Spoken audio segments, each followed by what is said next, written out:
आम्ही ना मस्त छान तयार होऊन वास्तुशांतीच्या पूजेसाठी चाललेलो होतो. नाशिकमध्ये ना सगळीकडे रस्त्यांचं काम चालू आहे, त्यामुळे इतकी ट्रॅफिक लागते की बस.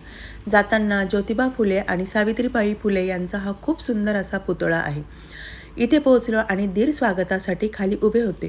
वरती गेलो तर वास्तुशांतीची पूजा खूपच छान मांडलेली होती. आता कोणाची वास्तुशांती, तर कोकण ट्रिपला आमच्याबरोबर जे मावस सासू सासरे होते त्यांनी नाशिकमध्ये घर घेतलेले आहे आणि त्यांचीही वास्तुशांतीची पूजा होती. तिथे सत्यनारायण देवतेची पूजा केली, हळदी कुंकू वाहिलं, नमस्कार केला आणि प्रसाद घेतला.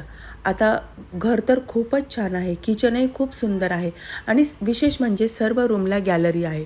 आता तिथे सूर्यप्रकाश आणि हवाही खूपच छान येते.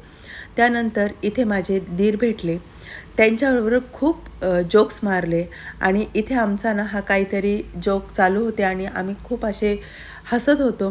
त्यानंतर सर्व फोटो वगैरे काढले तिथे आणि खाली आम्ही जेवणासाठी आलो. आता जेवणाचा स्वयंपाक ना खूपच सुंदर होता आणि इथे माझे कोणीतरी फोटो काढत होते म्हणून मी त्यांना जिलेबी दाखवत होते. आता हे पदार्थ बघा, खूपच रुचकर असा स्वयंपाक होता. आमच्या सासूबाई पण जेवायला बसलेल्या होत्या. आता सगळे नातेवाईक एकत्र आले ना तर खूप छान वाटतं. इथे आमच्या पप्पू भाऊचं आणि शिवचं काय चाललं होतं काय माहिती, कोणतं गाथोडं घेऊन फिरत होते.